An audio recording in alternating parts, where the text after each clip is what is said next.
Uncle Andrew and his study vanished instantly. Then for a moment, everything became muddled. The next thing Diggory knew was that there was a soft green light coming down on him from above and darkness below. He didn't seem to be standing on anything or sitting or lying. Nothing appeared to be touching him. He thought he was in water, or worse, underwater.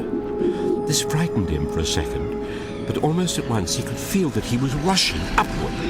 Then his head suddenly came out into the air and he found himself scrambling ashore, out onto a smooth, grassy ground at the edge of a pool. Strangely, as he rose to his feet, he noticed that he was neither dripping nor panting for breath, as anyone would expect after being underwater. His clothes were perfectly dry. He was standing at the edge of a small pool, not more than 10 feet from side to side, in a wood. But it was not the only pool. There were dozens of others, a pool every few yards, as far as his eyes could reach. The trees grew close together and were so leafy that he could get no glimpse of the sky. All the light was green light, a green daylight that was bright and warm. It was the quietest wood you can imagine. There were no birds, no insects, no animals, and no wind. You could almost feel the trees growing. It was, as Diggory would describe later, a rich place. Surprisingly, Diggory was not frightened.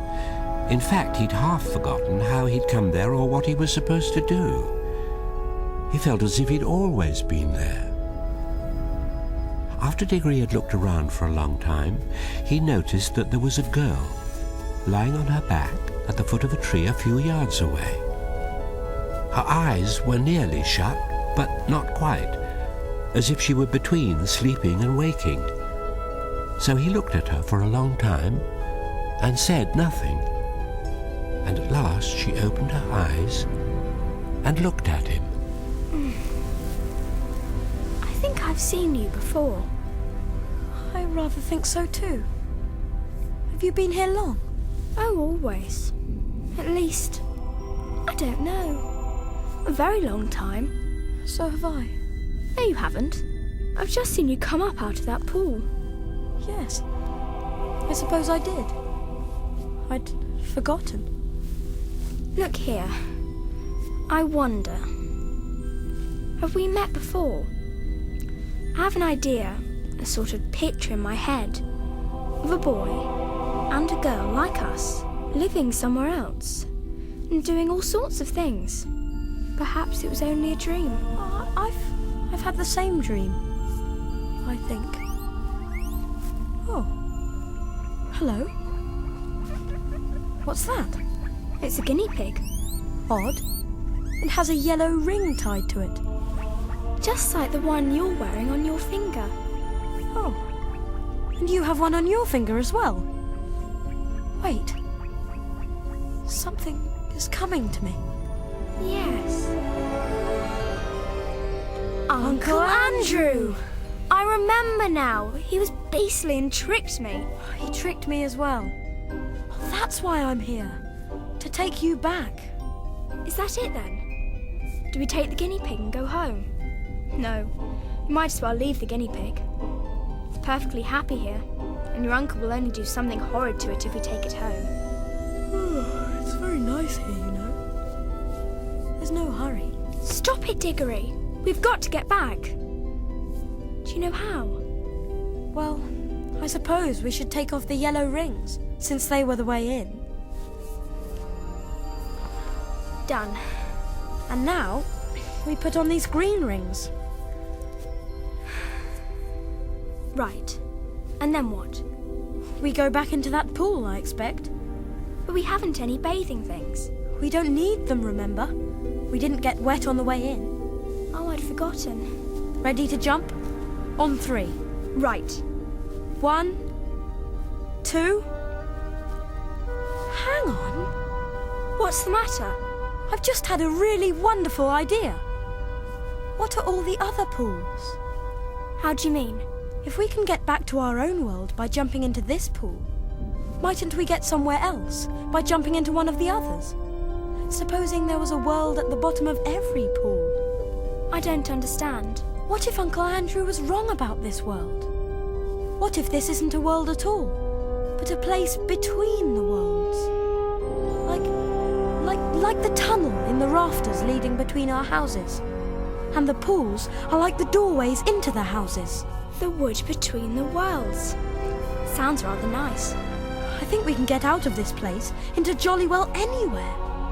We don't need to jump back into the same pool we came up by. Or not just yet. Come on, Polly. Which pool shall we try? Look here, I'm not going to try any new pool till we've made sure we can get back by the old one. We're not even sure it'll work yet. Yes, and get caught by Uncle Andrew and have our rings taken away before we've had any fun. No thanks. Couldn't we just go part of the way down to our own pool, just to see if it works? And then if it does, we'll change rings and come up again before we're really back in your uncle's study. Can we go part of the way down? Well, it took a little time coming back up.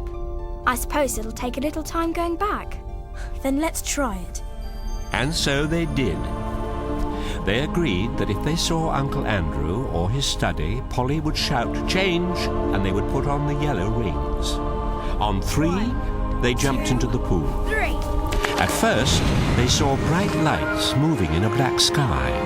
Then they saw the roofs and chimney pots of London. Then the walls of all the houses. Then Uncle Andrew, very vague and shadowy, but getting clearer and more solid looking all the time, just as if he were coming into focus. But before he became quite real, Polly shouted, Change! And they did change, our world fading away like a dream. Back in the wood between the worlds, they cleverly remembered to put a marker next to the pool through which they'd come, because they all looked the same, and then ventured to some of the other pools. After some discussion on which one they should try, they put on their yellow rings, counted to 3, then jumped into the pool. Nothing happened. They got their feet wet. After further discussion and debate, they realized that perhaps the yellow rings were only good for getting someone into the wood between the worlds, and the green rings got them out of it again. With their green rings on their fingers, they counted again and jumped into the pool. There was no doubt about the magic this time.